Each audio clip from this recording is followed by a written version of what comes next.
Hello, hello, hello, hello, hello. Welcome, everybody. Hi. Hey, it's Phiona again from Aurora Black Community. We're having our second segment of Black History Month. So, who watched the movie? Have you watched the movie yet?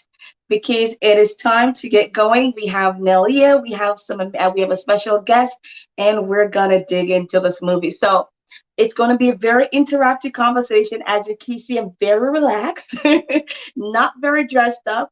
It is a Saturday night, and we're going to just chill and have this conversation together. So, have you watched the movie yet? I'm going to be checking out my laptop there in the meantime, in case I'm seeing your comments to see what you're saying, so I can let the guests know what questions you have. It is going to be an interesting night. So, stay on, share the page. And let's have this conversation. So if you're on, have you watched the movie? Welcome. Have your questions. Start dropping them in the comments because we really want it to be a fun, interactive night. So if you have it, if you watched it, it's going to be amazing. So without further ado, let's bring on these amazing people that are a part of the panel with me tonight. First, I will welcome Nelia. Nelia is from the Aurora Film Circus, and she's going to do a better job at telling you what she does and who she is. I will also bring on Sandra, Councillor Sandra Humfrys. She will be with us tonight as well, and she will be a part of the conversation that we're having. So while she comes on, we also have a special guest, enoje, and she will be with us right now, so we'll pop her on. So this is gonna be us. Good night, ladies. Thank you for coming on. I'm so excited about this. So we have people watching now. We're asking them to drop their comments because I'm sure everybody's anxious to watch and to share and to have a conversation. So Nelia, without further ado, tell the community who you are and what you're here to do tonight. Oh, where do I start? I was born in 19, no. No, thank you so much. Thank you again, Phiona, for inviting me to be part of these great discussions, these film discussions. So as Phiona has said, my name is Nelia Pacheco. I've lived in Aurora for close to 20 years. I actually hold the position of chair and program with the Aurora Film Circuit. And what our objective is to bring independent, foreign, and international films into areas of Canada that the cinemas would not normally program. So it's a great opportunity. We're affiliated with TIFF, and TIFF kind of directs us and provides us with great catalog of films to program. So our whole objective of the film circuit is to change how you see the world through film. So it's taking film and to provide education, understanding, create dialogue, ask questions, curiosity, and that's kind of what we do. So we're not for profit. Everything, anything we earn or any revenue goes back into our community. We're 5 volunteers, and we started up in 2006, and I'm very proud to say we've donated close to $60,000 to our library, and something I'm very proud of. And so I'm here to try to, to get some dialogue, it was great. I saw episode 2, I cheated. I saw episode 1 and 2 and had to stop myself going to 3 and 4 because then I'd spoil it for everybody. So that's kind of who I am. Well, it was amazing how I get introduced to you because what we started in Aurora community is monthly movie reviews. I was thinking of book and I'm like, I don't know about book reviews. Let's do something that you can just lie down in your bed and watch and connect with. And so when I was introduced to you by Sandra Humfrys, it was amazing because your knowledge, your expertise, and your passion, most importantly, for movie of all background was just tremendous. So without further ado, welcome. Thank you again. Enoje, girl, can you tell Aurora who you are? Be here. I'm really excited to be here. Thanks for having me. I know a lot of people are concerned about the pandemic and us having to do this stuff online, but I tell you, it's been a long time since I've been to Aurora. So if this is how I get to be in Aurora, this is how I'm going to show up in Aurora. So, without the long drive, without the cold, I love it. Myself, hold up. Are you trying to say Aurora is cold? I'm going to say this is Canada. We're all cold. If I can go to Aurora without having to leave my house, I'm all for it. So the kind of work I do, I'm actually a plain language specialist, and a plain language specialist, I'm an adult educator who looks at audiences and tries to find a way to bring people information in a way that's really palatable to them. So the work I do in comedy is along those same lines. It's basically taking an opportunity to teach something through, as I like to say, if they're laughing, they're learning. So it's just another way of communication. And my comedy project, But Is She Funny, creates opportunities for women to be the ones telling the stories in a way to entertain others and teach others. Amazing. Well, welcome. It's a pleasure to have you. And if you're just tuning in, again, we're just having it's a part of our Black History celebration, but this is not new to Aurora Black community. We've been watching films and breaking it down and connecting. The first film we chose, I still can't stop talking about it. What was it again, Nelia? The Grizzlies. The Grizzlies. Ooh. And I did choose that because I believe that no matter where we came from, if we choose a country to live in and call our home, it is so important that we also embrace, because you can embrace the culture of where you now call home and you don't lose your own traditions, your own value, your own culture. It's that blending. And so knowing about Canada and through that movie and the Inuits, and it was just amazing. And so that's what we want to do. Literally about Grizzlies? Embracing Grizzlies? Is that what the movie was about? Because I don't think I'm I'm not quite that integrated. No, it was a great film about our first peoples in the Northwest Territories, and it's based on a true story too, which is and again, it was an education for a lot of our viewers on our first people. Yep, it was great. So as we pick this movie, I love this series. I love so many. I know this movie is mainly about hair, black hair, and I can't wait for you guys to dig into it. But when I look at it, I look at the entrepreneurship that's in her. There's so many components to this amazing, phenomenal woman. And so, Nelia, I will turn it over to you to introduce this movie, tell the community what you have to share with us on it, and then we can get into some other conversation. Welcome everybody. As you come in, say hello. I'm going to be looking at my laptop to see you, and just really come in and have fun, interact, because it is how we grow together. So, Nelia, get it off for the people, please. Yeah, well, I'm going to give just a little bit of background, and I love seeing the comments coming in, because all I'm seeing is wonderful, costumes, insightful, and again, my personal, I was certainly not aware of Madam C.J. Walker, never heard of her. Knew nothing about her. So I was very excited again, because for me, film is about being educated. I want to sit there for whether it's 2 hours, 1 hour, 3 hours, and I want to make sure I leave with whether it's an emotion, some new information, some curiosity that I'm going to run away and go do some research so I can further educate myself. And that's kind of how I try to approach film. So when we meet Sarah, I'm going to just look down at some of my notes. Sarah Breedlove.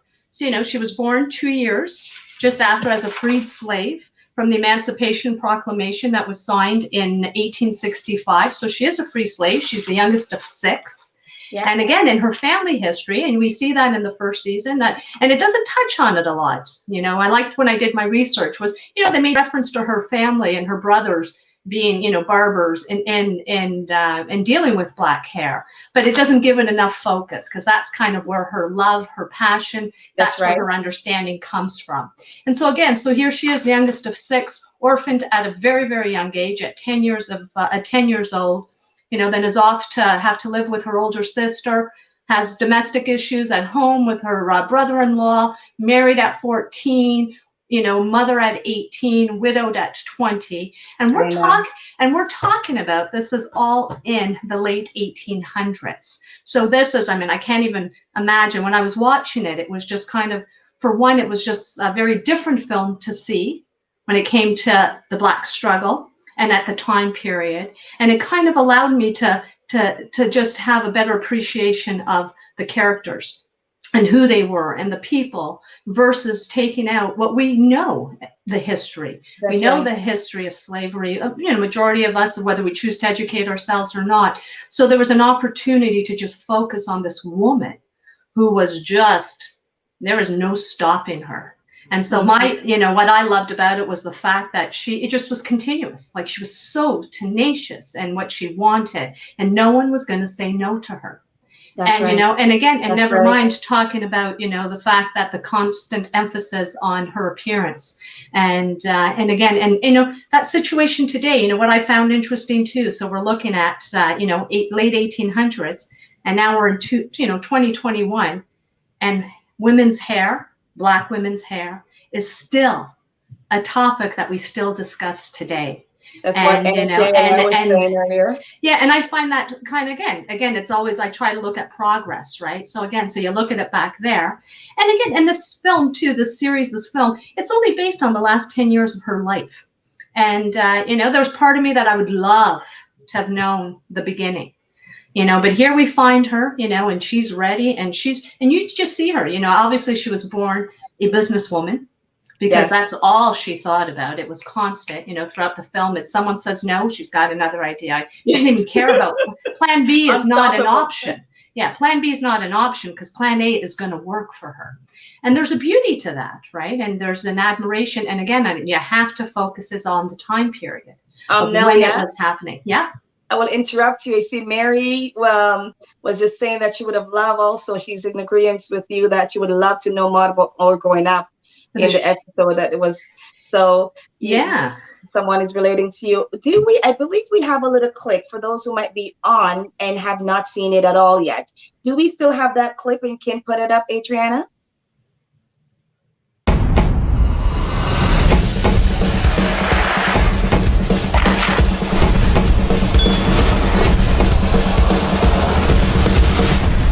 It's time to tell my story. Seems like I was born to struggle. After a while, I guess I just lost hope. That's when my hair started falling out. I'm gonna help you.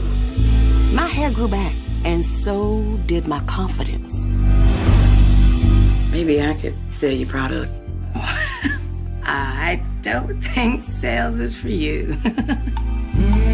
Colored women will do anything to look like me, even if deep down they know they can't.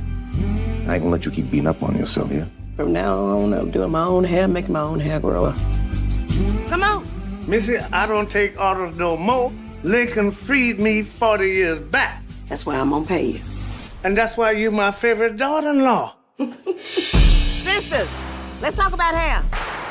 They put us down, tell us we're ugly, make us feel ugly. Wonderful hair leads to wonderful opportunities. Mama. You sure on to something. You can call me queen. I want a whole line of products, which is why I want to open my own factory. There's such a thing as growing too fast. We live in a man's world. It's just not our place. I didn't come here to make sandwiches. I came here to do business. Oh, I know. What you gonna do now, Sarah? Don't let nobody steal your dream, mama. We need a plan B. I'm not going back to laundry. Now, we done all made sacrifices. You gonna do what's best for this family. Hair is beauty. Hair is power. Damn, Sarah, how big you wanna be? Big. Carnegie, Ford, and Rockefeller put together. I'm a ruler,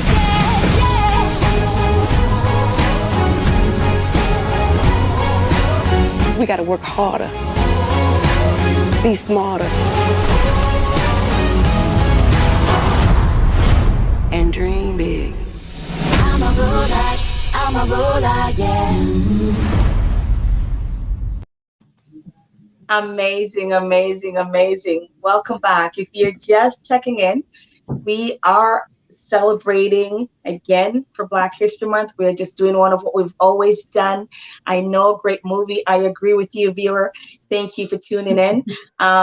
We are just here with Nelia, enoje, and we're going to be talking about self-made. So enoje, before you even get into answer particular question, what do you have burning on your heart that you want to share with us for the next minute or so or less about this movie and why you were very excited to join? Well, I was excited because I love any opportunity to talk about Black hair and then also to set the record straight about Madam C.J. Walker. I know a lot of people haven't heard about her, but as a young Black girl, we were coming into her story like in the 80s, when we were teenagers and young Black girls looking at maybe one day we could be business women or we could be millionaires. She was the first Black female millionaire. This is before Oprah, or the first female millionaire altogether, I believe. So we had a lot of excitement about her, 30 years ago. But I think during the 90s, a lot of her story was misunderstood because people came to see her as somebody who was, invented the perm or invented the pressing comb and was maybe pushing values on us that were no longer that fashionable. So people saw her as somebody who was pushing white supremacist viewpoints of how we should look, as opposed to somebody who was fulfilling a need for Black women for a view that was already there, right? So I felt that the movie did a great job in really showing what it was that she did do, the real history of how her product was made and why, showing it for the time and the values that people had and the way that we as Black people had so many different opinions that we needed to work through together and we're still working through today. So I thought the movie did a great job in really showing it in a more realistic way and not the thing that she has been known for throughout the 90s. Amazing. That was well said. Thank you. So what we will encourage and remind the everyone that's watching and participating in this conversation is that we're having a dialogue. So drop your comment, let us know what you're saying. I'll be looking on my laptop sideways to see the feedback because it is an interaction. So if you've watched it, share what you're saying. When you hear anything that we share, whether from Nelia, from the Aurora Film Circuit, whether it's from enoje, whether it's from me, whether it's a question that I ask and you have something to say, we want to hear. Someone just said, I love her resilientness. We want to hear, because at this point, we're not here to apologize for the conversation. And I will remind you in the focus that everything we do, we are mature adults. And so once we have respect and understanding for people, we don't have to constantly keep apologizing for being straightforward. We need to be that. We need to get uncomfortable and address things that needs to be addressed. So I'll go back to you, Nelia. What do you want to, when you were watching it, and because you mention that you've not heard of her much before, correct? Correct. What was the main point that stood out to you that you couldn't wait to share with us, or that was really eye-opening? Well, for me, it wasn't, for her, it wasn't just about, it was about the business. It was about her independence. And so, but it was so much more than that, right? It was, again, it was about having that focus on, so Black women could feel beautiful, could honor themselves, and what it represents. And again, hair is a statement in a lot of ways. And a lot of us use our hair in different ways. But like, I mean, even like watching it again, the thing I couldn't get out of my head was the time, again, late 1800s, how this is happening. And like I said, and then she was so much more than that, at the height of her business and the success of it was what she did for other Black women, right? By the time, unfortunately, when she did pass away. And so, I mean, she had thousands of women working for her. And again, early 1900s, owning their own business. I mean, she's the one who created incentives for salespeople, and doing that. And it just, again, it gave it such a different purpose, and it allowed, so many Black women to have some sort of independence, financial independence. And I also love the fact that she didn't need a man. She wanted a man. Someone just commented. I don't know if they can bring that comment back. How can we get back the comment that someone just said about she did not back down to the men, and that's normally that's right. It says, I love that she didn't buckle to the men in her life. That often occurs in Hollywood production, and that's so true. And it's, again, and the men in her life were the men. She didn't want, she wanted them. She didn't need them in that sense. And it's a partnership versus that whole power dynamic too. Because her, that question for you then, Nelia, is this: as a white person, is it okay to say that, right? Yes, it is. Is there anything personally that you would like to share where you've ever even, was her hair, as a Black person, hair ever intrigue you? Or did you have any concern with how the texture, want to touch it, feel it? It's hard. I guess I've been fortunate in my life. I've always had women of color in my life as a very young person. I grew up in a very diverse community. So I've always had, and it's funny, a little story, I went to my homeland a couple of years ago with my sister, and her friend wanted to join us, and her friend is Black. And she, sat me, we were on the plane, and she started to talk to me about her hair and how long it's going to take, and in the mornings for her to get ready. And I said I'm okay. I said I've had enough Black women in my life who've expressed to me. So to me, it's one of those. I don't know. It's just, it is what it is. I don't know if that makes sense. It does. But enoje, why do you think someone would be explaining that? What you think what's going on to that Black person's mind to be explaining the process of what's going to happen to her white friend? Well, I think it's worth noting that as Black women, we have a very, very complicated relationship with our hair. And the world has a very complicated relationship with our hair, So I think that a lot of times people think, oh, Black women, they have so many issues, but these issues are brought to us from a young age. So I'll give you a couple of examples from my own life, right? Now, I've met women as adult Black women who do not know the natural texture of their own Black hair because they have never been allowed to wear the hair the way that it grows out of their head, right? Many young girls have had their hair chemically straightened from the age of maybe as young as 3. As soon as they are, old enough to have enough hair, their hair is immediately straightened to make it, well, we say easier to comb, but that's not really the issue, because it is our hair and we know what to do with it, but it's also for them to have an easier time walking through the world.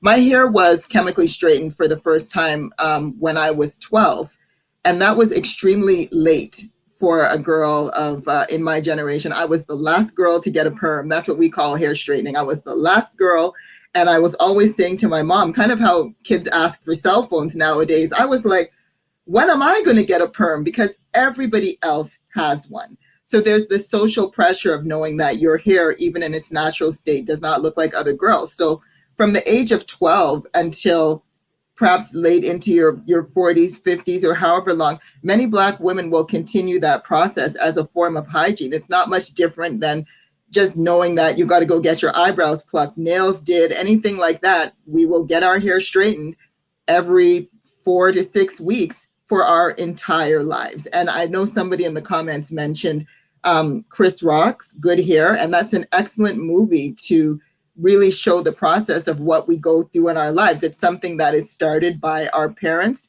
not because they have those values, but because the world has those values and they feel that this is necessary for us to be taken seriously in this world. So I have very strong feelings about it. I don't have to make myself right now. I don't have to make explanations to anybody about my process of having to get up, do my hair in a certain way, take time. Like it used to take hours to prepare my hair when my hair was chemically, straightened.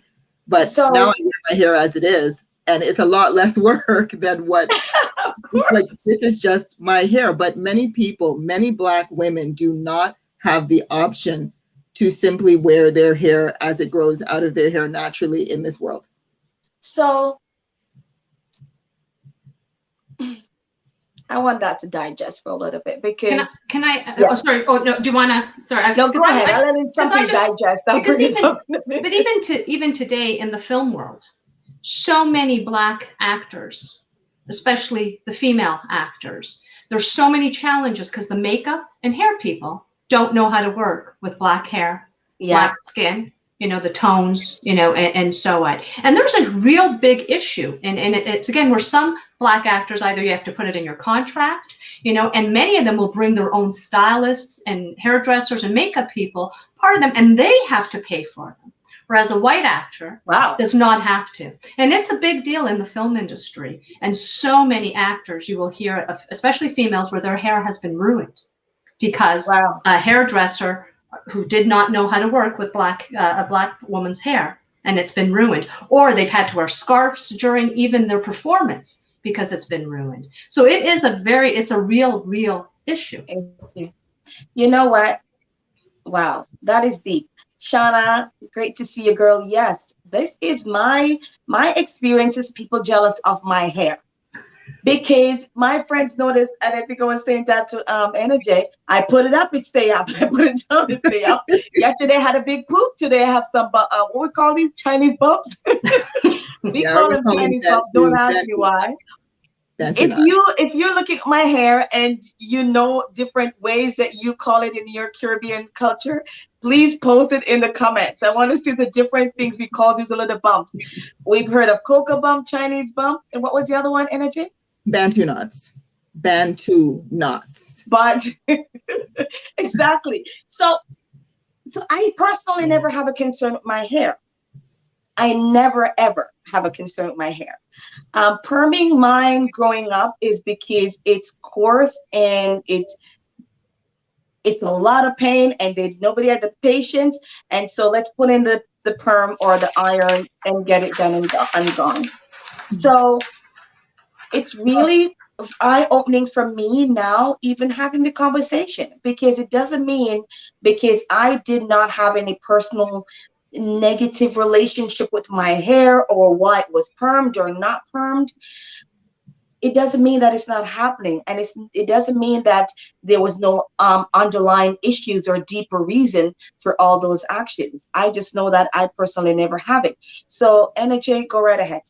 I'd like to raise something with you, though, which is another point to the complicated relationship that the world has with Black women's hair, is that even when we are okay with our hair and we just wear it, like your Bantu knots look beautiful, but your hair always makes a statement, even if you don't know that's maybe not the statement. People interpret what you think or how you're likely to act based on how you wear your hair. So if I go to a job interview and my hair is the way that it is, or if it's like yours, then you're saying something like, oh, she's militant, or she's not going to fit into the corporate culture here. I can tell by her hair that she's somebody who might be outspoken and difficult to get along with, or potentially an angry Black woman, which is not the same thing that white women or women of other races do. If their hair is just lying there, then it's just lying there. A ponytail does not make a political statement, but an afro definitely does. And I don't have any choice about that.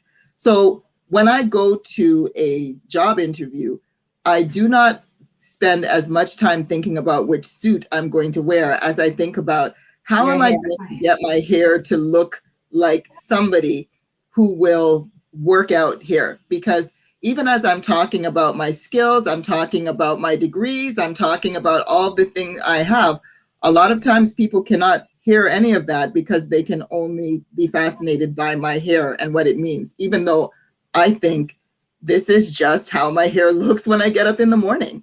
This is it. There's nothing special. I sleep, I wake up, I wash it, I go about my life, but it still says something to somebody that may not even be my intention. Like, you cannot tell what I'm like by looking at my hair, but people believe you can. So someone just commented about their biracial daughter and learning how to comb her own hair. We find that especially with biracial, that especially if the mom is white, they feel like there's a constant conflict of how to handle the hair. It's, I've run a daycare for a while where, yes, you would see someone say, can you comb her hair for me? I don't know what to do. I've seen little cartoon things that says, it's lion, or your hair is out looking like a lion or something of that nature. So, Nelia, you are white with your nice hair long down, and the question is, did you ever get up? You said nice hair, right? Just catch that. You said nice hair. Right? Nice long hair. It's soft. You get up. Do you not get up and still worry about how it looks, or you get up and you can leave with the bed and just say, I don't care. I don't have to brush it. It doesn't matter if it's not. Absolutely not. You do something to it. Absolutely, yeah. Because I have a natural curl to my hair. And because I haven't cut it in a year because of COVID, it's even worse. So it's like, so again, I have those moments too, sometimes depending on the weather, humidity. Even my husband sometimes will, whoa, it's a humid day today. He says, oh, it's just your hair. And I have that, I don't want to say I'm self-conscious, but I am. Of course, I want to make it. I can relate to NJ when she's saying going for an interview or meeting. It's always, is it down? Do I tie it back? How do I control it? Because it can be, right? And the same thing, I've gone through tons of different products. How do I keep it under control? How do I keep? So it is stuff that I think about, but I'm not sure I put as much. But yeah, I was going to say exactly. Yeah, it's a different. It's absolutely. It's a different weight. Bad hair day. Absolutely. Yeah, and my hair makes me a bad person. Absolutely. That's right. But I do get comments. Oh, your hair's so big today, or that kind of stuff. But not even in the same. Like, I'm not trying to. But it's absolutely. Do I think about it? Of course I do. But I think about it more for vanity's sake than anything else. I don't think about the. There's a comment here. Oh, someone is saying that we get scrutinized for whether it's done or undone. Yeah. Do you want to talk towards that energy? If we're scrutinized about how our hair is done or not done. Yes, I would say, yeah, we're definitely scrutinized. I think all women in this culture anyways, are scrutinized for how they wear their hair. You know, there's an expectation that we be attractive, you know, even to be considered professional.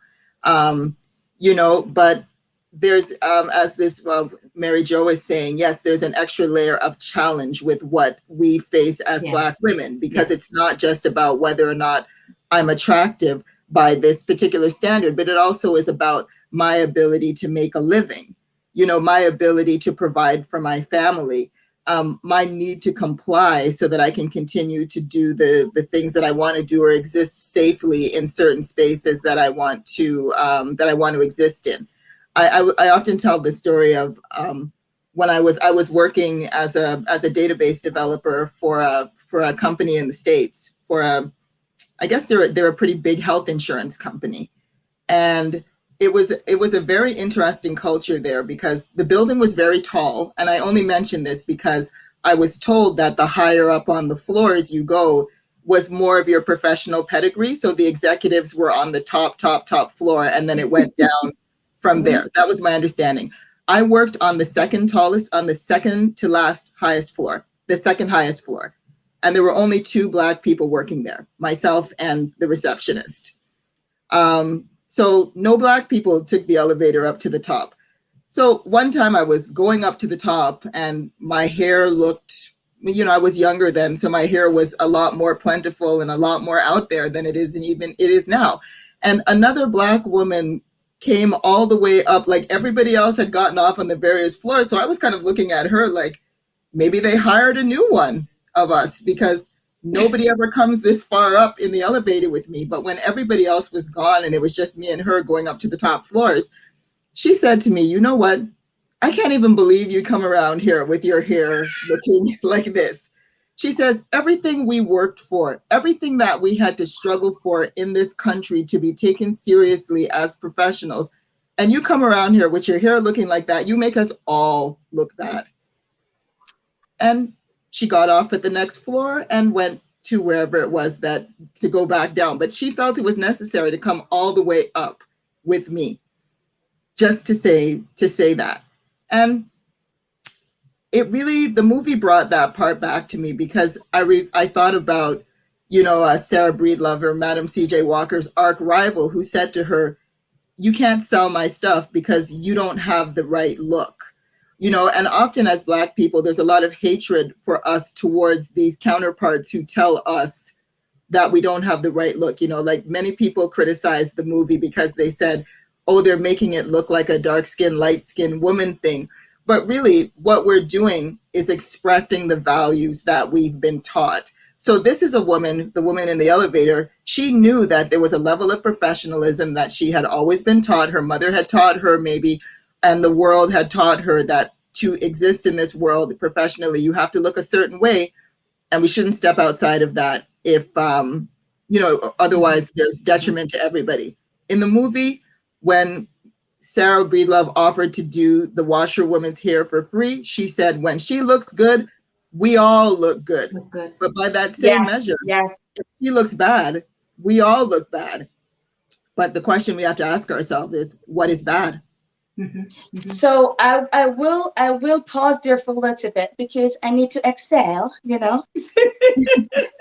It's getting hot in here. Okay, but don't take off your clothes. That's I know this I'm song. I know where this could go.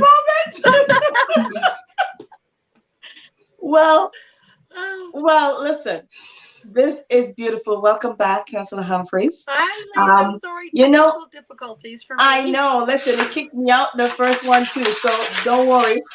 It's so great to be here. And if you're just logging on, guys, we're just having a conversation about self-made. And I know we're not going to just talk about hair because there's so much to this movie that we can all identify to. But before we move on, again, thank you for coming in. Thank you for your comments. Anyway, I have to tell you guys something. If you want me to tell you something, I need to see yes or no so I can tell you. If it's no, I won't be offended. But I have a secret to tell you guys before I ask the next question. if you're watching, I want to hear if you want to hear. So just type yes or no. I'm waiting for a few minutes. I can't see my laptop anymore. It's gone.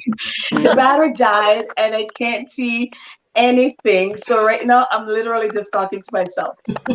But while I'm waiting for them to comment if they need me to tell them a secret, somebody said yes.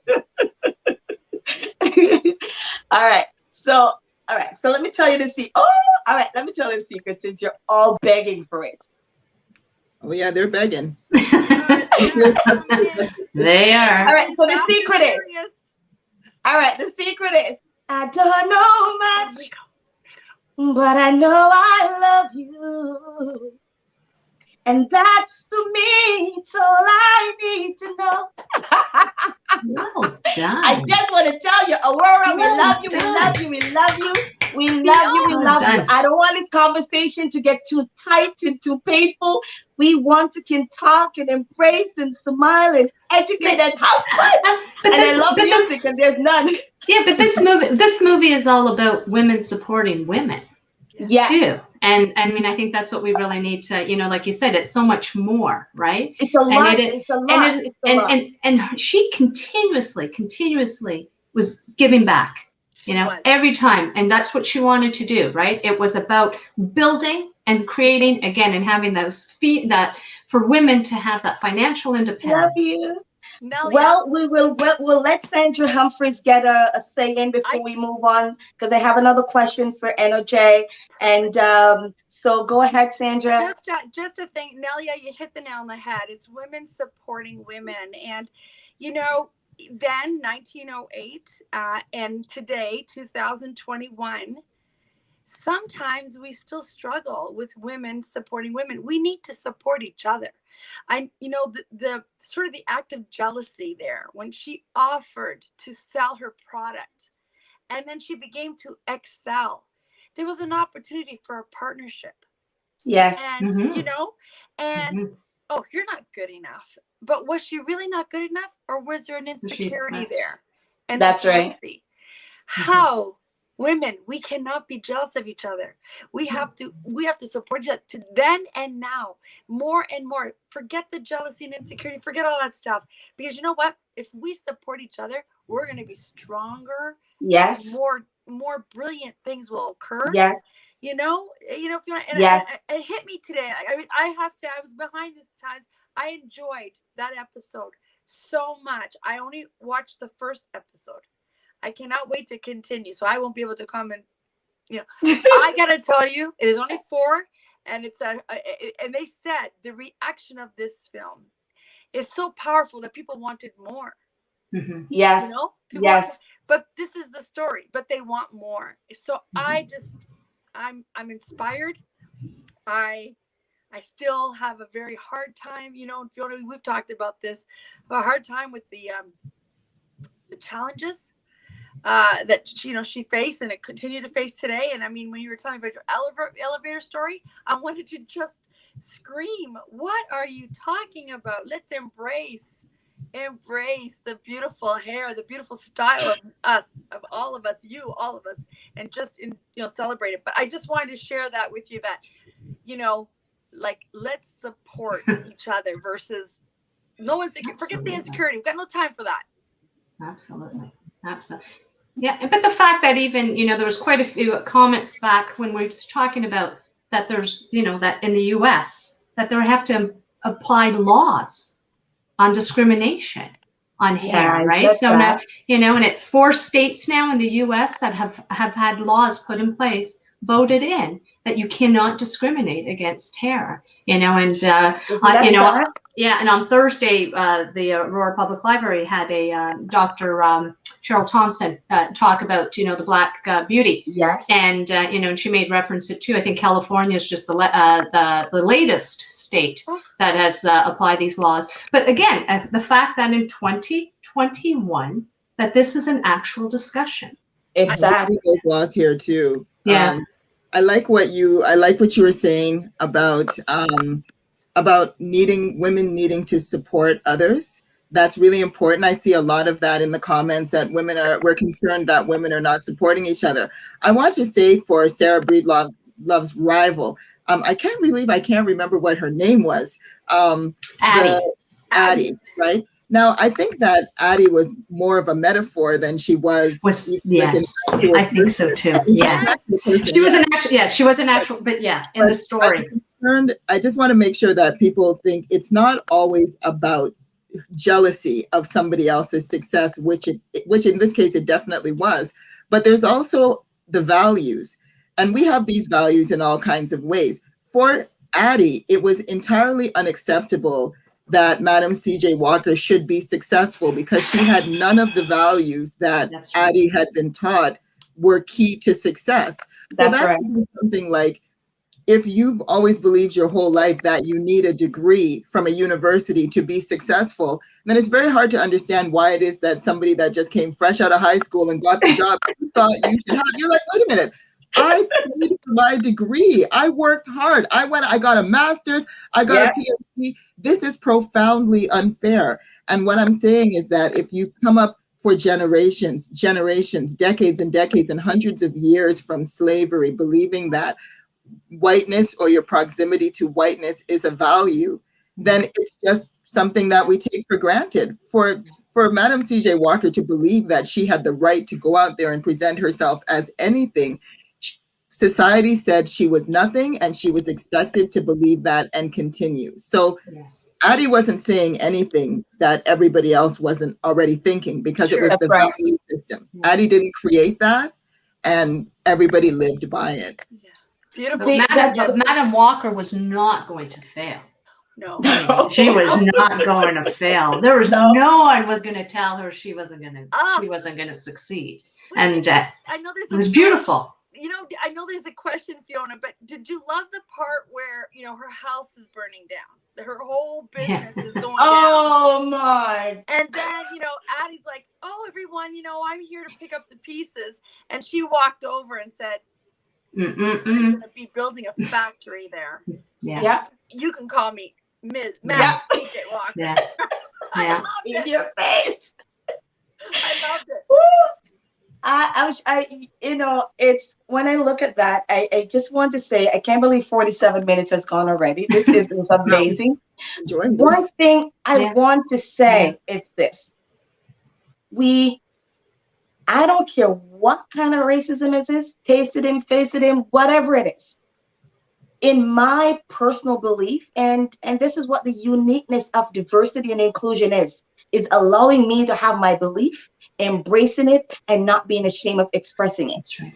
So whether it's in the form of hair, breast implant, nose implant, eye implant, cheek implant, butt implant, I feel that from head to toe, something about us is always making us trying to look better and feel better.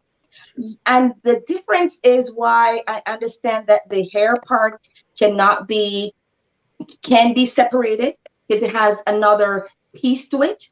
It is also not different, but it's come with an extra pressure. That is an added thing that we have to deal with.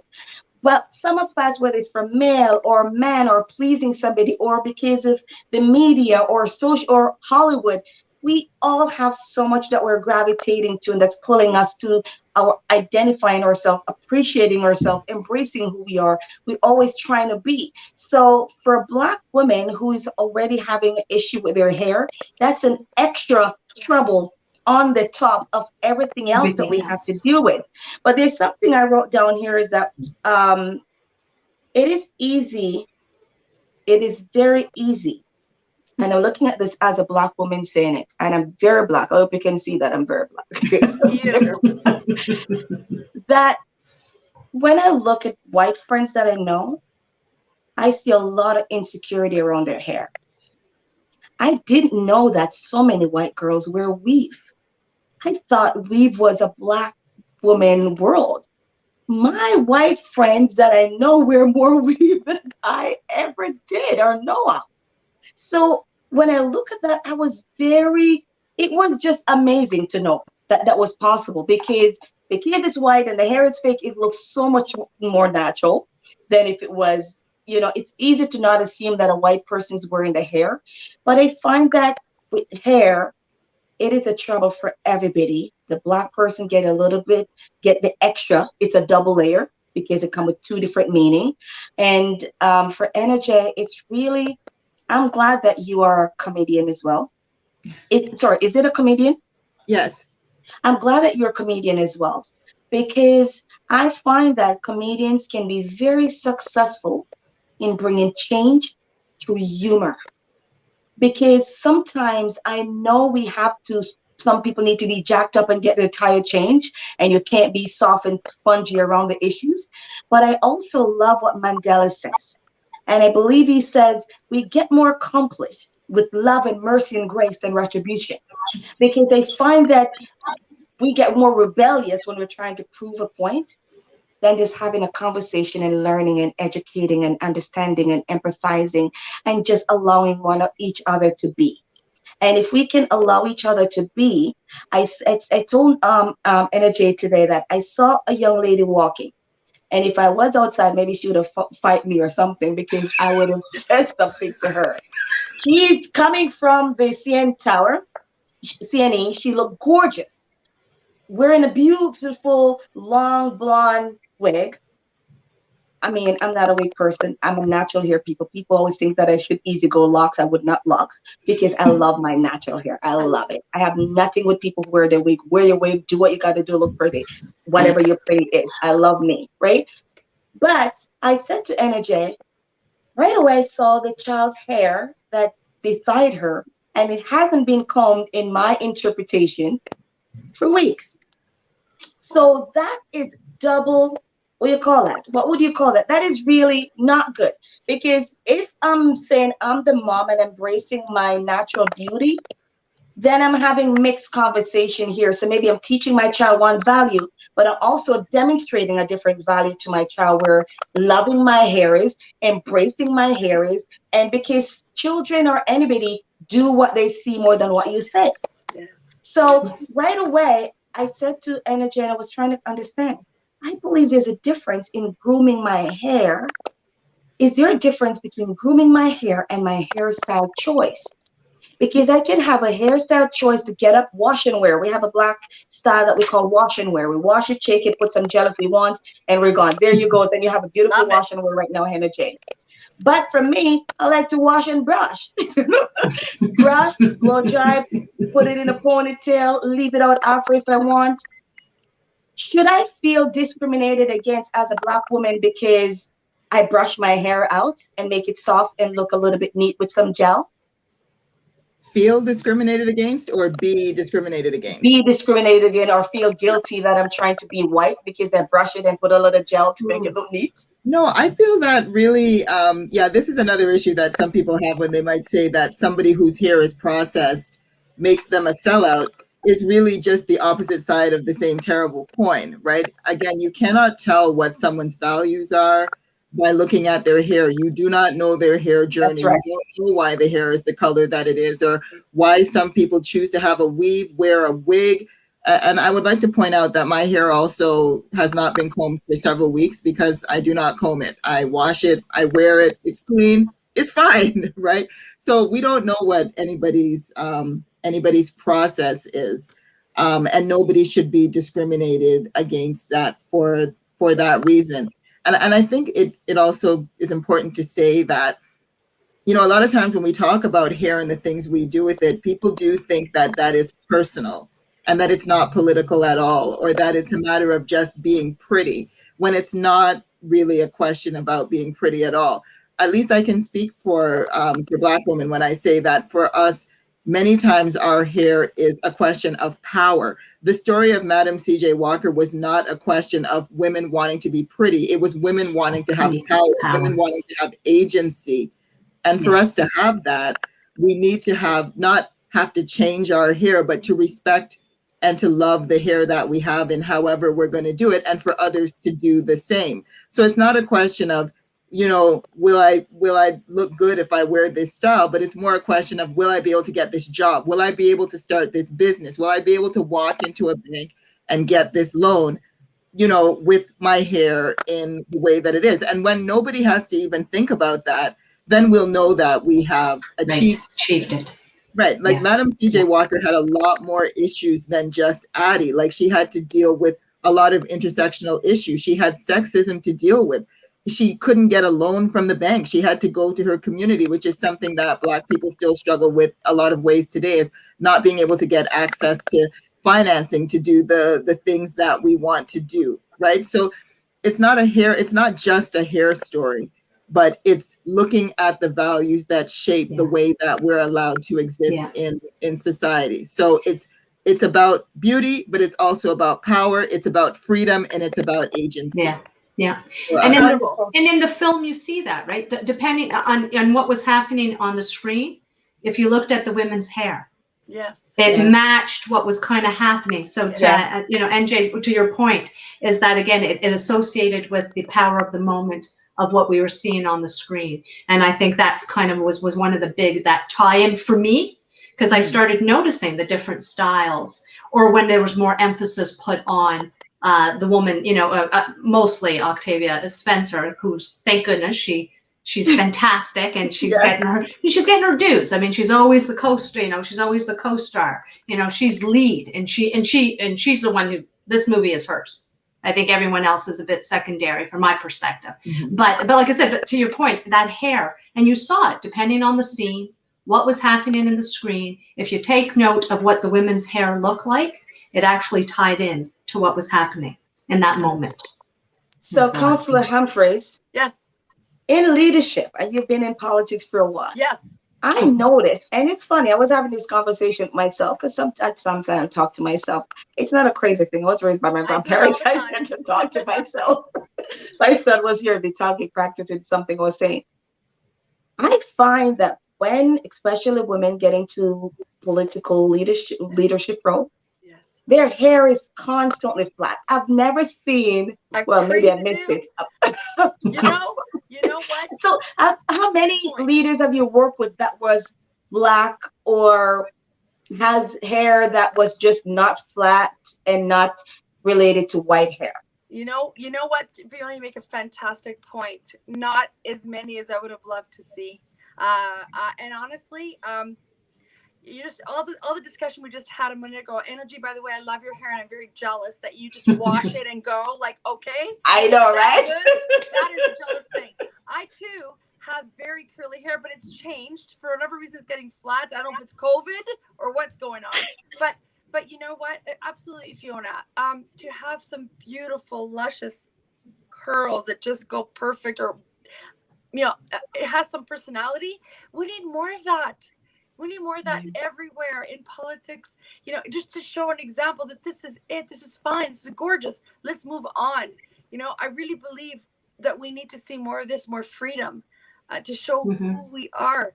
Black, white, doesn't matter. Like, we're so, you know, what I've learned through this discussion this evening, we all have our hair issues. You know, you think it's just us or this, them. It's all of us in different ways. And you did mention, Phiona, there's an extra layer. I know that, but you know, it's almost like we all have that little bit of, you know, insecurity. And I don't know how we got here from that perspective. Why are we here? I wish we could, you know, somehow embrace what we've got and move on and just love it. But we all have these things, you know. But I do wish, in politics especially, we need more integration, more beautiful. We need more women, more Black women in politics. We need that. And please, if anyone's out there thinking, please think about it seriously. You can make significant change, significant, incredible change that we need. And, you know, a women in politics is it's very different. I'm telling you, it's very different. And if you have that will to want to get involved with it, and how I look at it, you and I have talked about this, I consider myself a volunteer. I'm a volunteer, an active volunteer to help my community any way I can and embrace the changes. So well, really this is amazing. Perfect, amazing hair. This is amazing, and oh my God, I feel like we could talk forever. As we wrap up and put to a close, there's a lady that I buy my products from. because this is another different topic for a different time. That do not tell me that every product work with my hair. No. No. So no, it doesn't. So there's a lady that we're giving away a basket for black hair. So if you're watching live, comment in from Brooks Essential, comment below so we can get this black hair product delivered to you. I have to put cream and things in my hair, and I know the white people wash it to get it out. So we all have that difference. But most important, if I can personally leave anything that I got from this movie, is at the end of the day, you, me, you, she, him, her, we need to know who we are. Yes. Don't let anybody tell you who you are. Right. I have gotten to the point where I know apologize for who I am, how I express myself, what I say, how often I say it. At the end of the day, integrity, respect, just, my favorite book says, do unto others that you would like them to do unto you. We want to treat people well. And the second piece is what I got from just watching that, which I know, but just from watching that again, we have to instill confidence, self-esteem, strong will in our children, because it's not just hair that we're talking about in 2021. We are also still needing to have anti-racism task force in 2021. Completely nonsense. And so while it is what it is, at the end of the day, I've said before, I do not teach my child that, hey, do this, do that because you're black. No. They don't walk out there thinking this is going to happen to them. In spite of the reality, they walk out knowing that I'm this person and I'm capable of any and absolute everything. And if you don't do it, my mom is going to come find you. Don't mess with my child. So each of you take 2 minutes to say, what do you want to close off with? Before you do that, I just want to say again, viewers, thank you. I believe someone said something earlier, Mary, that sometimes you have to choose your battle in the morning when those children are not behaving and you need to grab them out. I don't know if that comment can be brought back on the screen, but you're right, Mary Jo. It is what it is with kids. It's another part of discipline. I've been in daycare where parents drag their kids out without the jackets in winter because they're not listening. So yes, mom can quickly grab on a wig, but the fight to comb that hair is a whole different. Exactly. So, Sandra, please go ahead with your 2 minutes of what you want to leave our community with tonight. I just wanted to say I'm absolutely grateful and honored to be part of this, Phiona, Nelia, and Joy. It's been an incredible experience. It's grown so much from an idea that Phiona came with. I love that we can get here and express and discuss and learn as a community and learn even more. And what I love about this is the positivity that it's bringing forth. And I really hope that we can do more of these, Phiona, and continue to make them regular. And I want to thank Nelia very much for bringing this to the next level for our community. It's extremely professional, extremely interactive. And I just am in awe of what you have created. Phiona, it came from an idea you had to bring the community better, closer together, and to learn. And that's what this is all about. Yeah. Learning, acceptance, respect, honor. Yes. And I'll never forget the line after first talking to Nelia about this. She never watches a movie without wanting to learn something. Yes. And I'm getting that way. I am picking movies and things where I could learn something, because we're never too old. We have to continue to learn and embrace change. That's so right. I want to thank you, Phiona, and to the community. I hope more and more that this continues to grow, and we continue to have a monthly, if it's possible, togetherness, because this can't stop. It's got to keep going. That's right. That's right. So thank you so much. It's an honor. And Energy, thank you for joining. You bring a really beautiful perspective, and it's a pleasure to meet you in this forum. Oh, congratulations, Joan Henry Fields. All right. All right, girl, it's coming to you. Well done. Energy, what do you want to take your 2 minutes to leave with the community? Well, I really want to thank you for having me. This is great. I love opportunities to have these types of conversations because they're so, so, so important. If I could leave everybody with, like, I think for me, the most important thing is to remember that the personal is political. So think about how we can make this a wider concern, not just about, I mean, a lot will be solved if we just said, all women should feel good about themselves and all of our self-esteem should be up. And that's great. You know, in theory, we should definitely feel good about ourselves, but there's also systemic issues that face us as women and as Black women. As women, we need to not consistently be judged or given opportunities based on how we look. That's already a work in progress. And as Black women, we really need to be given opportunities to choose. We need to take opportunities as well to choose how we wear our hair and how we present ourselves. There's just no reason in this day and age that there should still be laws that mandate how we wear our hair or that we can't wear our natural hair. And I'm not just talking about laws, I'm talking about dress codes at school or professional standards or all ways that we couch the same issue, right? So really, I'm hoping that everybody out there will call it out when they see it, if it's at your job or if it's at your bank or if it's amongst your friends. We need to keep talking about this and we need to keep bringing it to people's attention in a way that shows them this is still going on from the late 1800s until now. It's still an issue. Thank you so much. That's beautifully said, Nelia. Oh, I just want to, again, thank you, Phiona, because I could talk about film all day long and drive everyone nuts. This is just a break from my family. She's not in the room, thank God. But, and I just want to kind of go back to, again, when for the film circuit, the focus is always changing how you see the world through film.